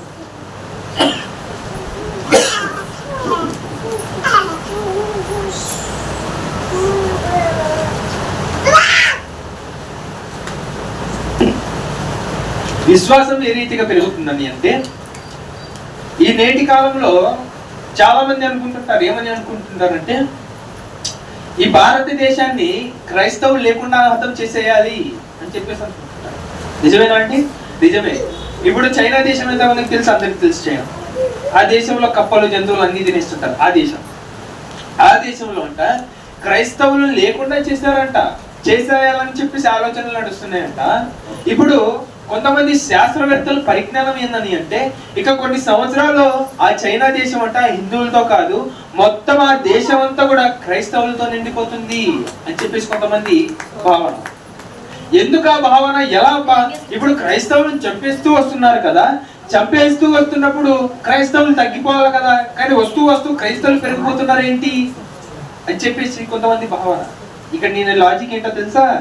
ఆనాటి కాలంలో హబక్కుకు యొక్క జనాంగం మీద వారందరూ వస్తే అందు బట్టి లాభం ఏంటి ప్రభా అని చెప్పేసి హబక్కుకు అడిగితే ఏమంటాడో తెలుసా? ఆ మాటకి, ఇదిగో క్రైస్తవులు ఎంతమంది అయితే చనిపోతారో అంతగా క్రైస్తవులు ఎత్తబడతారు, అంతగా క్రైస్తవులు అన్న పేరు నిలబడుతుంది, అందుకే క్రైస్తవులు చనిపోతారు. అర్థమైందండి మాటలు? అర్థమైందా? అర్థం కాలేదంటే మరలా ఒకసారి చెప్తాను జాగ్రత్తగా. ఇప్పుడు క్రైస్తవులు చనిపోతున్నారని అంటే దాని అర్థం తగ్గిపోతున్నారని కాదు, విశ్వాసం కలుగుతుంది. క్రైస్తవులు ఎంతమంది అయితే చనిపోతారో అంత విశ్వాసం కలుగుతుంది. ఆనాటి కాలంలో ఆ మణిపూర్ లో కూడా అంతమంది చనిపోవడానికి గల కారణం ఏంటో తెలుసా? విశ్వాసం పెరుగుతుందన్న నమ్మకం. ఆ రోజు చనిపోయారు కాబట్టి ఏంటబ్బా ఇంత చంపుతున్నప్పటికీ వీరు ఎందుకు దేవుణ్ణి నమ్మట్లేదు, దేవుణ్ణి వదిలేయట్లేదు ఎందుకు అని చెప్పేసి ఒక మెంటల్ డిసీజ్ అనేది వారిలో పెరుగుతుంది. అలా పెరిగినప్పుడు ఏమవుతుందంటే దేవుని నమ్ముకుంటారు. ఒక వ్యక్తి బలి అవుతున్నారని అంటే, బలి అయిపోయాడని అంటే మనిషిలో వేదన కలుగుతుంది. ఎందుకు ఇంత భక్తియుడు, ఎందుకు ఇంత కలిగి ఉన్నాడు అని చెప్పేసి ఒక ఆలోచన పెరుగుతుంది. అర్థమవుతున్నాయండి? ఆనాటి కాలంలో ఎవరు స్టెఫెన్ గారి మరణం జరుగుతున్నప్పుడు ఒక వ్యక్తి మారుమూసి పొందారంటారు. ఎవరు ఆ వ్యక్తి? సౌలుగా ఉన్నటువంటి పౌలు. ఆయన ఏమని ఆలోచించాడంట, ఏంటయ్యా ఈయన బ్రతుకు కంటే ఈయన మరణించడమే ఎక్కువ అంటున్నాడు, ఆ దేవుడే గొప్ప అంటున్నాడు, ఎందుకు అలా అంటున్నాడు అని చెప్పేసి ఒక ఆలోచన అనేది పౌలు గారికి పెరుగుతుంది. పెరిగినప్పుడు నేను కూడా దేవుడిని నమ్మాలేమో, నేను కూడా దేవుడిని ఎరగాలేమో, నేను కూడా దేవుడిని ఎరగలేకపోయానేమో అని చెప్పేసి ఒక వ్యక్తి మాట్లాడట. తెలుసా అండి? అంటే మానవుడు అంటే సేవకుడు చనిపోతున్నాడని అంటే దానికి అర్థం సేవ తగ్గిపోతుందని కాదు. ఆ చనిపోవడం గల కారణం ఏంటో తెలుసా? అలా మనిషి క్రైస్తవుడు చనిపోతున్నాడని అంటే క్రైస్తవులు తగ్గిపోతారని కాదు, క్రైస్తవులు పెరుగుతారని. అర్థమైందండి మాటలు? చూడండి ఇప్పుడు ఆ మాట ఏమంటాడు? 2వ అధ్యాయం 4వ వచనం, యథార్థవంతులు కాక తమలో తాము అయితే నీతిమంతుడు విశ్వాసము మూలముగా కింద ఫుట్ నోట్ ఉంది చూడండి. ఫుట్ నోట్ మొదటి ఫుట్ నోట్ బ్రాకెట్ లో ఉంటుంది కదా, లేక తన విశ్వాసము చేత అని ఉంది కదండి. బైబిల్ చూసుకున్న వారు అర్థమవుతుంటారు. అక్కడ ఏమంటున్నాడు అంటే విశ్వాసం కలుగుతుందంట. నీ జీవితంలో బాధ ఇబ్బంది వస్తుంటే అది వస్తున్నట్టు కాదు, బాధ వేదనలు ఘోరాలు జరుగుతున్నాయని అంటే అది నీకు బాధ కలిగిస్తుందనేందుకు కాదు. ఏంటిదో తెలుసా? విశ్వాసం కలుగుతుందని వాళ్ళు. నీ జీవితంలో బాధ వచ్చిందనుకో, దేవుడు ఉన్నాడన్న విశ్వాసం కలుగుతుంది. దేవుడు ఉన్నాడు, దేవుడు మమ్మల్ని చూస్తున్నాడు, దేవుడు మమ్మల్ని పట్టుకొని నడుస్తున్నాడు అన్న విశ్వాసం కలుగుతుంది. అర్థమవుతున్నాయండి మాటలు? నెక్స్ట్ ముందు చదవండి. ద్రాక్షారసము మోసకరం. ఎన్నో వచనం? 5వ వచనం చదవండి. ద్రాక్షారసము మోసకరము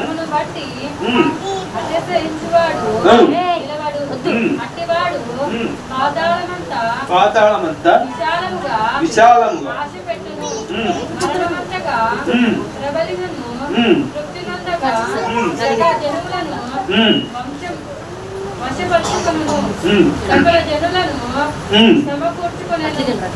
ఎన్నో వచనం చదువుతున్నాం? నెక్స్ట్ ముందుకు ముందు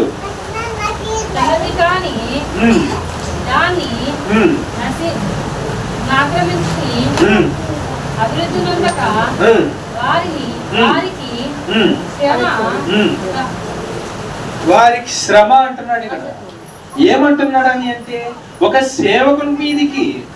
ఇప్పుడు చూడండి, ఒక మాట మిమ్మల్ని అడుగుతున్నాడు. మనం మణిపూర్ లో గొడవలు జరిగాయి. ఎందుకు గురించి? క్రైస్తవులు ఉండకూడదు, చంపేయాలన్న గొడవలు జరిగాయండి. జరిగినప్పుడు ఇప్పుడు వీరందరూ ఒక విశ్వాసంతో కలిగి ఉన్నారు. ఎవరు?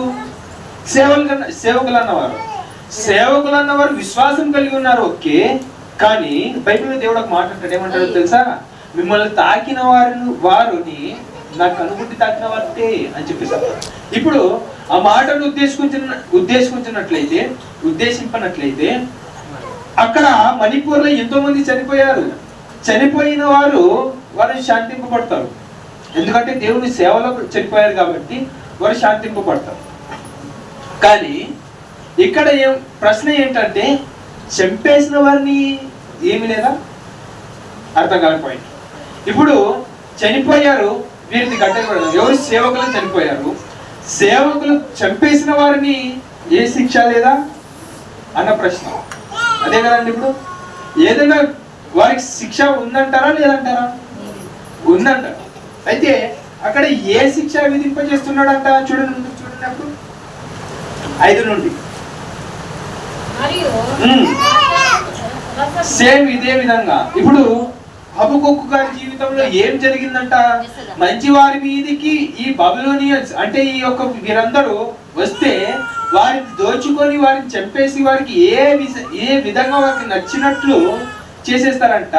చేసేసినప్పుడు హబక్కూకు ఏమంటున్నాడని అంటే, ప్రభా మేమందరం మంచోళం కదా నాయన, ఆ యొక్క బాబులోనియన్స్ కంటే ఆ యొక్క ఎవరు వారు కల్దీయుల కంటే మేము మంచోళం కదా నాయన, యూదులు ఆ కల్దీయుల కంటే మేము యూదులం కొంచెం మంచోళం కదా, అయితే వారిని చంపకుండా మమ్మల్ని ఎందుకు చంపిస్తున్నావు ప్రభు అని అంటే, ఇదిగో వాళ్ళు రావడంలోనే ఒక ఆన్సర్ అనేది ఉంది కాబట్టి నువ్వు వారు వచ్చేంత వరకు వేచి ఉండని చెప్పాడు కదండి, ఇంతకుముందు చెప్పాడు. అయితే అక్కడ జరుగుతున్నటువంటి విషయం ఏంటంటే, వారు వస్తున్నప్పుడు నువ్వు వేచి ఉండు, వారు ఏమైతే చేస్తారో నువ్వు మౌనంగా ఉండు, విశ్వాసం కలిగి ఉండు, నువ్వు సైలెంట్గా ఉన్నావనుకో నేను చూసుకుంటానని చెప్పేసి దేవుడు చెప్తున్నట్టుగా కనిపిస్తుంటాడు మనకి. ముందుకు ఏం చెప్తున్నాడు? వారికి ఇచ్చేటువంటి శిక్ష సేమ్ అలానే అక్కడ ఎవరు హబక్కూకు గారి జీవితంలో జరిగినటువంటి సందర్భమే సేమ్ టు సేమ్ మణిపూర్లో జరుగుతున్నట్టుగా కనిపిస్తుంది కదండి.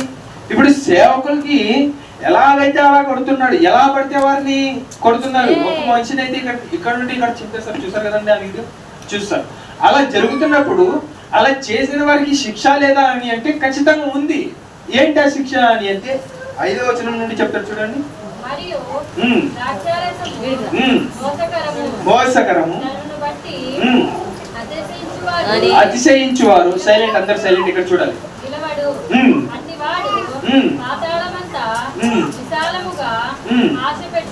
ఆశ పెట్టును.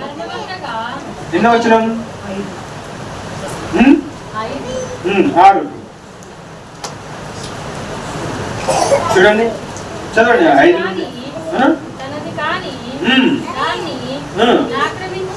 నాక్రమించి ఇప్పుడు ఏం చేస్తున్నారు ఇక్కడ కల్దీయులు? వారిని ఏదైతే కాదు వారిని ఎత్తుకుపోతున్నప్పుడు వారికి ఇచ్చేటువంటి ఆ శిక్ష ఏమి ఇస్తున్నాడంటే చూడండి అక్కడ 6, తనది కాని దానిని ఆక్రమించి అభివృద్ధి పొందిన వారికి శ్రమ. ఏదైతే నీది కాదో, ఏదైతే నువ్వు ఎత్తుకుపోతున్నావో వానికి శ్రమ. మన జీవితంలో అంతే కదండి. ఎవరినైనా మనది కాంతి మనం ద్రోహంతో మోసంతో మనం ఎత్తుకుపోయామనుకో మనకు న్యాయం జరిగింది? ఎక్కడైనా జరగలేదు. అలా జరుగుతున్నాడు. ఏం చెప్తున్నాడు చూడండి అక్కడ, తాకట్టు సొమ్మును శ్రమ వాడు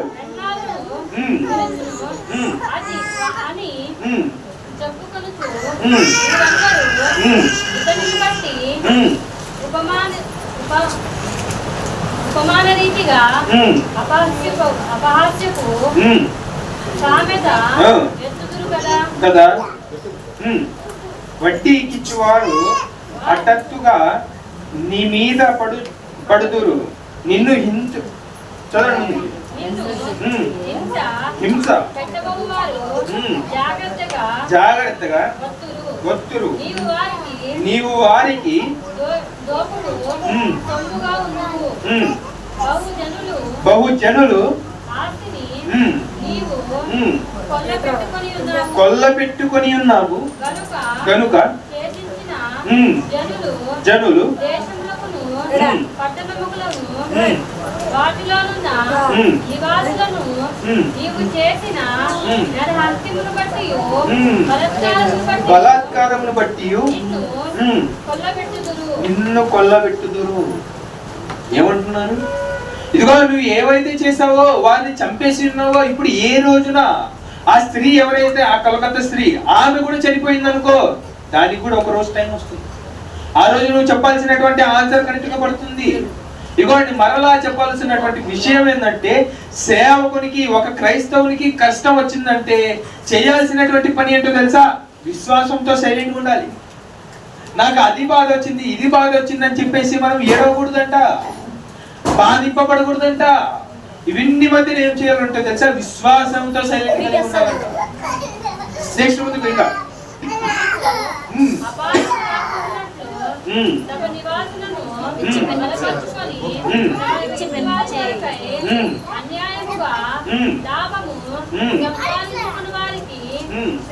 శ్రమ. అన్యాయంగా ఎవరినైతే చెప్పుతావో, అన్యాయం ఏం తప్పు చేయని వారిని అయితే నువ్వు చెప్పుతావో వారికి శ్రమ. ఈ రోజు క్రైస్తవులు ఎవరైతే వేధింపు చేస్తున్నారో వారికి శ్రమ. ఖచ్చితంగా ఆ రోజు వచ్చినప్పుడు ఎందుకు చెప్పావబ్బా అన్న ఆలోచన వస్తుంది. అని ఒక మాట అడుగుతున్నాను అండి, ఎంతమంది అయితే క్రైస్తవులు చంపుతున్నారో వారికి ఏంటి లాభం? ఏంటి లాభం ఎందుకు వస్తుంది? వారికి ఏం లాభం వస్తుంది చెప్పండి? తిరిగి చూస్తే ఒక పాపం కలుగుతుంది వారికి. అసలు మానవులు ఎలాగైతే బ్రతుకుతున్నారో వారు అలానే కదా బ్రతుకుతున్నది. సగటి మానవుడు ఎలాగైతే బ్రతుకుతున్నాడో అదే క్రైస్తవుడు మానవుడు అలానే కదా బ్రతుకుతున్నది. ఎందుకు చంపుతున్నాడు అని చెప్పేసి ప్రశ్న. బయటికి వెళ్ళిపో. చూడండి ముందుకు.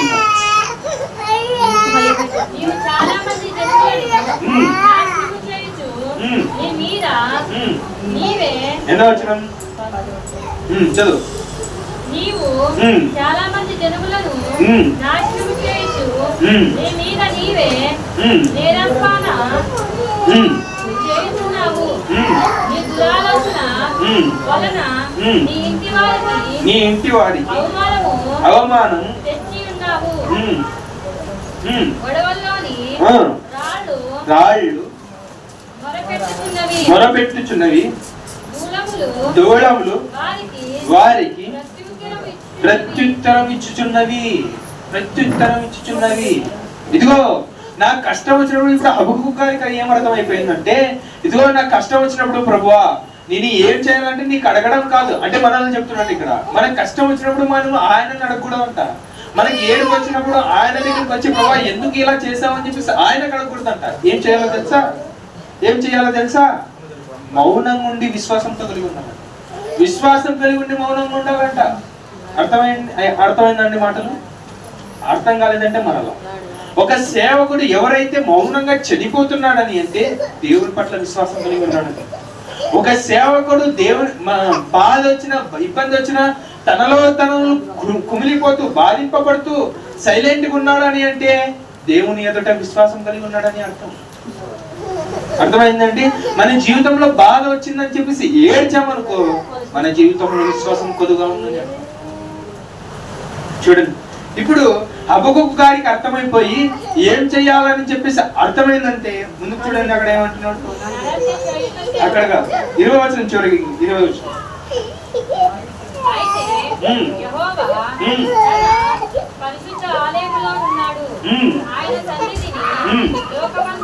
లోకమంతయు మౌనంగా ఉండునుగాక. ఇదిగో హబక్కూకు, నీకు అర్థమైందో లేదో, నేను సైలెంట్ గా ఉన్నాను అనుకో, లోకమంతా సైలెంట్ గా ఉంటుంది, లోకమంతా మౌనంగా ఉంటుంది. నా సింహాసనం మీద నేను సైలెంట్ గా కూర్చున్నాను అనుకో, లోకమంతా మౌనంగా ఉంటుంది. అర్థమవుతుందండి మాటలు? చదవండి 5వ వచనం మరలా చదవండి. యెహోవా తన పరిశుద్ధాలయములో ఉన్నాడు, ఆయన సన్నిధిని లోకమంతా మౌనంగా ఉండునుగాక. ఉండునుగాక. ఇదిగో బాధ వచ్చినప్పుడు, కష్టం వచ్చినప్పుడు నీ సైలెంట్గా ఉన్నాను అనుకో, వారందరూ సైలెంట్గా ఉండి విశ్వాసం కలిగి ఉంటారంట. ఇదిగో నువ్వు కూడా ఏం చేస్తావో తెలుసా? నీకు అర్థమైందో లేదో, ఇప్పుడు ఇన్ని విషయాలు హబక్కూకు గారు చూసేసి ఏం చేశాడంట? తన జీవితంలో విశ్వాసం కలిగి ఉన్నాడంట. తన జీవితంలో సంతోషం వచ్చేసిందంట. అర్థమవుతున్నాయండి మాటలు? ఇప్పుడు ఇవన్నీ అర్థమైపోయేసరికి హబక్కూకు గారికి 3వ వచనం నుండి ఏం చేస్తారో తెలుసా? ఆయన ఆరాధించడం స్టార్ట్ చేస్తాడు. చూడండి ముందుకు 3వ వచనం చెప్తాడు. 3వ అధ్యాయం. కష్టం వచ్చినప్పుడు, బాధ వచ్చినప్పుడు ఏం చేయాలంట? మిమ్మల్ని అడుగుతున్నాను. కష్టం వచ్చినప్పుడు, బాధ వచ్చినప్పుడు, లేదంటే మా జీవితంలో మరణమే మా ముందుకు వచ్చేసినప్పుడు ఏం చేయాలంట? మౌనంగా ఉండి విశ్వాసం కలిగి ఉండాలంట. మొదటి పాయింట్ అర్థమైందండి? ఈ విషయంలో నేర్చుకోవాల్సినటువంటి పాఠం ఏందని అంటే, కష్టం వచ్చినప్పుడు, బాధ వచ్చినప్పుడు, ఏం వచ్చినా కానీ మరణం మా తల కిందకి వచ్చేసినప్పటికీ ఏం చేయాలో తెలుసా? మౌనంగా ఉండి విశ్వాసం ఉంచాలి. మౌనంగా ఉండి విశ్వాసం ఉంచాలంట. నెక్స్ట్ ఇవింత హబక్కూకు గారికి అర్థమైపోయేసరికి 3వ అధ్యాయంలో ఏమని అంటాడు చూడండి. చూడండి, ప్రవక్త యొక్క హబక్కూకు చేసిన ప్రార్థన వాద్యములతో పాడునదగినవి. ఏమంటున్నాడు? ఇవింత నాకు అర్థమైపోయింది ప్రభువా. నాకు కష్టం వచ్చినప్పుడు కానీ, నాకు బాధ వచ్చినప్పుడు కానీ, వేదన ఇబ్బందులు వచ్చేసినప్పటికి కానీ నేను చేసే పని ఏంటో తెలుసా? నిన్ను ఆరాధిస్తాను, నిన్ను కీర్తిస్తాను. అందుకే ఇక్కడ కీర్తిస్తాను. ముందుకు ఏం చదువుతాడు చూడండి. విని నేను భయపడుచున్నాను, స్వతంత్రములు జరుగుచుండగా కార్యము నూతన పరుచుము.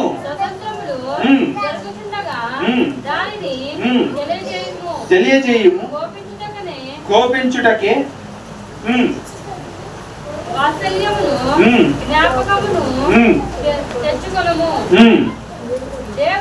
దేవుడు బయలుదేరుచున్నాడు. పరిశుద్ధ దేవుడు పాతాళంలో నుండి వేయించుచున్నాడు. ఆయన మహిమ ఆకాశల మండలమంతను కనబడుచున్నవి. ఇంతకుముందే ఉన్నాడండి ఈయన.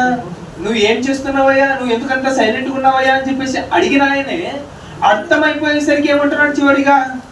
ఇదిగో ఆయన ఎంతో ఉన్నతుడు, ఎంతో ఘనమైన వాడు, ఎంతో కీర్తింపబడుతున్నవాడు అని చెప్పేసి ఆయన ఏం చూస్తున్నాడు? కృతజ్ఞతాస్తుతులు చెల్లిస్తున్నాడు. చూడండి, అంటే మన జీవితంలో ఏం చేయాలని అంటే, బాధ వచ్చినప్పుడు, ఇబ్బంది వచ్చినప్పుడు, వేదన వచ్చినప్పుడు, ఇవన్నీ వచ్చినప్పుడు ఏం చేయాలో తెలుసా? కృతజ్ఞతాస్తుతులు చెల్లించాలంట. అదే హబక్కూకు గారు చేస్తున్నాడు. అదే హబక్కూకు గారు చేస్తున్నాడు. మన జీవితంలో బాధ వచ్చినా, ఇబ్బంది వచ్చినా, ఈ మాట మరలా చెప్తున్నానంటే ఆ విషయం ఎంత ఇంపార్టెంటో అర్థం చేసుకోండి. మాట ఈ అబ్బాయి ఏంటి మాటికి అదే మాట చెప్తున్నాడని అర్థం చేసుకోకండి. ఆ మాట మరలా ఒక వ్యక్తి చెప్తున్నాడంటే ఆ మాట చాలా ఇంపార్టెంట్ అని అర్థం విషయం.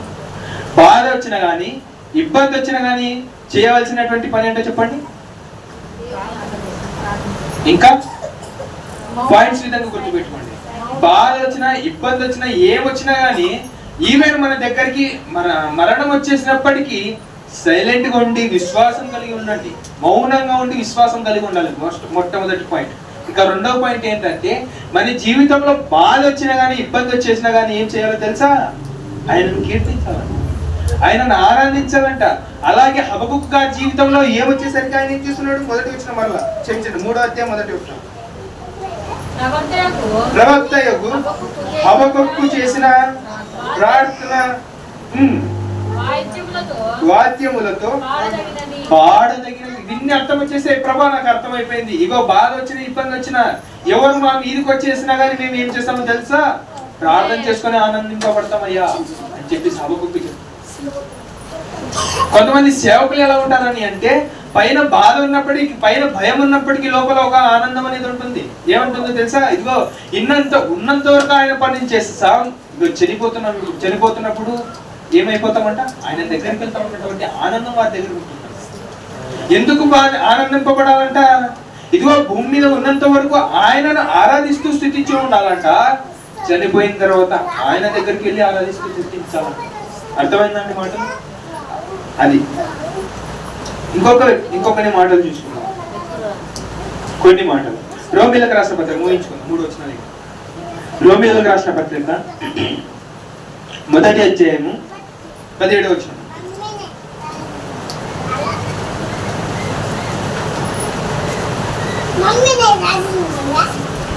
రోమీయులకు రాసిన పత్రిక 1వ అధ్యాయము 17వ వచనం. ఎందుకనినా మ్మ్. నీతిమంతుడు మ్మ్. విశ్వాసముగా మ్మ్. జీవించునని మ్మ్. రాయబడిన ప్రకారము మ్మ్. విశ్వాసముగా మ్మ్. అంతకాలం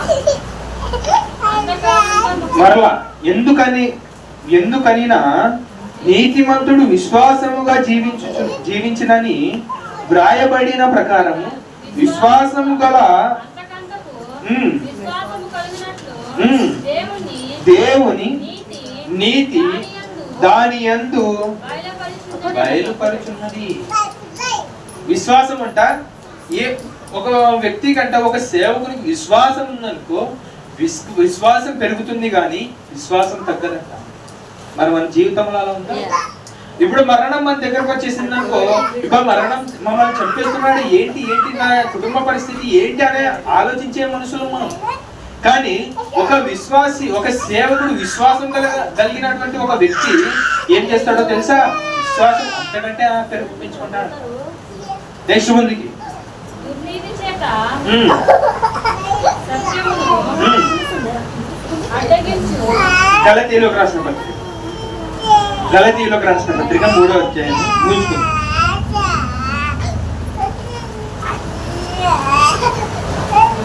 మూడో అధ్యాయం 13వ వచనం.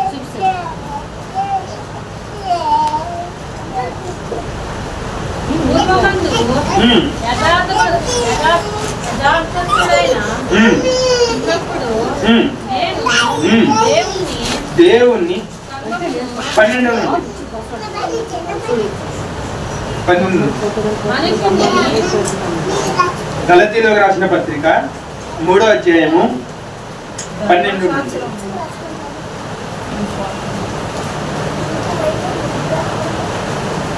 ధర్మశాస్త్రము మ్మ్. విశ్వాస మ్మ్. సంబంధమైనది మ్మ్. కాదు, మ్మ్. దాని మ్మ్. దాని మ్మ్. దా- దాని దాని విధులు విధులను మ్మ్. ఆచరించువారు మ్మ్. అట్టి వలనే జీవింతును. ఆత్మను కూర్చిన కూర్చిన వాగ్దానం విశ్వాసం వలన మనకు లభించున్నట్లు అబ్రహాము పొందిన అవిశ్వాసము క్రీస్తు యేసు ద్వారా అన్యజనులకు కలుగుటకై క్రీస్తు మన కోసము శాపమై మనలను ధర్మశాస్త్రము యొక్క శాపము నుండి విమోచించెను. ఇందును గూర్చి రోను మీద వేలాడిన ప్రతివాడు శాపగ్రస్తుడగును అని వ్రాయబడినది. ఏమంటున్నాడు ఇక్కడ? చెప్పాలి. ఏమంటున్నాడు ఇక్కడ? విశ్వాసం అనేదంట అబ్రహామును చూసి నేర్చుకోవాలంట. విశ్వాసం ఎలా అని అంటే, ఇదిగో ఎలా విశ్వసింపబడ్డాడప్ప అబ్రహాం అని అంటే, ఇదిగో నా దేవుడు ఎలాంటి వాడని అంటే, నా కుమారుడు చనిపోయినప్పటికీ చనిపోయినటువంటి ఆ కుమారుడిని మరలా లేపేటువంటి దేవుడు గనక అలాంటి విశ్వాసం చెప్తున్నాడు దేవుడు. అర్థం కాలే మరలా ఏమని చెప్తున్నాడు అని అంటే, విశ్వాసం ఎలా నేర్చుకోవచ్చు అని అంటే, అబ్రహాం గారిని చూసి నేర్చుకో. ఎలా చూసి నేర్చుకోవచ్చు అబ్బా అని అంటే, ఇదిగో దేవుడు కుమారుని అడిగేస్తే కుమారుని ఎందుకు ఇచ్చేసాడు చెప్పాలి. ఎందుకు ఇచ్చేసాడు? దేవుని మీద విశ్వాసం. ఏంటి ఆ విశ్వాసం అంటే, దేవుడు నాకు ఇచ్చేసాడు. ఎలా ఇచ్చేసాడబ్బా అని అంటే, ఈ ముసలి వయసులోనే నాకు కుమారుని ఇచ్చినటువంటి ఆ దేవుడు చనిపోతే మరలా ఆ కుమారుని మరలా తిరిగి లేపేస్తాడు ఖచ్చితంగా. ఆ విశ్వాసంతో అబ్రహాం గారు తన కుమారుడిని ఇచ్చేసాడు. ఇంకో మాట చూసుకుందాం. హెబ్రీయులకు రాసిన పత్రిక చివరి మాట. హెబ్రీయులకు రాసిన పత్రిక 10వ అధ్యాయము 37వ వచనం. హెబ్రీయులకు రాసిన పత్రిక 10వ అధ్యాయము ఇక 37వ వచనం. ఇక ఉమ్. కాలము కాలము ఉమ్. కొంచెముగా కొంచెంగా ఉన్నది, వచ్చుచున్నవాడు ఆలస్యం చేయక వచ్చును వచ్చును. ఇగో రెండో రాకడ ప్రారంభమైపోయింది. వచ్చేవాడు ఆలస్యం చేయడు, తొందరగా వచ్చేస్తాడు. ఏ సమయం వచ్చేసినప్పటికీ ఆయన నేను పరలోకానికి వెళ్తానన్న విశ్వాసం కలిగి మౌనంగా ఉండు అని చెప్తున్నాడు. అర్థమవుతున్నాయండి మాటలు? వచ్చేవాడు ఎలా వస్తాడంట? ఆలస్యం చేయకుండా వస్తాడంట. అలా వస్తున్నప్పుడు ఆయన ఎత్తుతున్నప్పుడు మనల్ని ఎత్తబడతామంట. అప్పుడు ఎత్తబడుతున్నప్పుడు నేను పరలోకానికి వెళ్తానన్న విశ్వాసం కలిగి మౌనంగా ఉండాలంట. చూసుకునేది దేవుడు చూసుకుంటానంట. అర్థమవుతున్నాయండి మాటలు? ఇంకో చివరి మాట హబక్కూకు గ్రంథం 3వ అధ్యాయం 16వ వచనం. 3వ అధ్యాయం 16వ వచనం.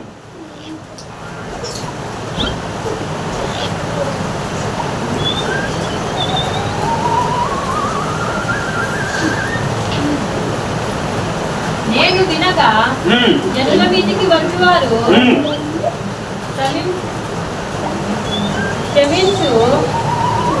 సమీపించు వరకు నేను ఊరకని శ్రమ పొందుకొరు శ్రమ దినం కొరకు కనిపెట్టవలసిన ఉన్నది. నా అంతరంగములో కలవరపడుచున్నది. ఆ శబ్దమునకు నా పెదవులు కదులుచున్నవి. నా ఎముకలు ఉమ్. కూలిపోతున్నవి. ఉమ్. నా కాళ్ళు వంగుతున్నవి. ఉమ్. అంజూరపు చెట్టు ఉమ్. పూయకుండినను, ఉమ్. ద్రాక్ష చెట్టు ఉమ్. ఫలింపకపోయినను, ఉమ్. ఒలివ చెట్టు ఉమ్. కావలేక ఉండినను, ఉమ్. శనిలోని ఉమ్. పైరు ఉమ్. పట్టకు రాకపోయినను, గొర్రెలు దొడ్డిలోని లేకపోయినను, సాలలో పశువులు లేకపోయినను, నేను యెహోవా యందు ఆనందించుదును. నా రక్షణకర్త అయిన నా దేవుడిని యందు ప్రభువగు యెహోవా నాకు బలము. ఆయన నా కళ్ళను లేడి కళ్ళ వలె చేయును. ఉన్నత స్థలముల మీద ఆయన నన్ను నడిపించును.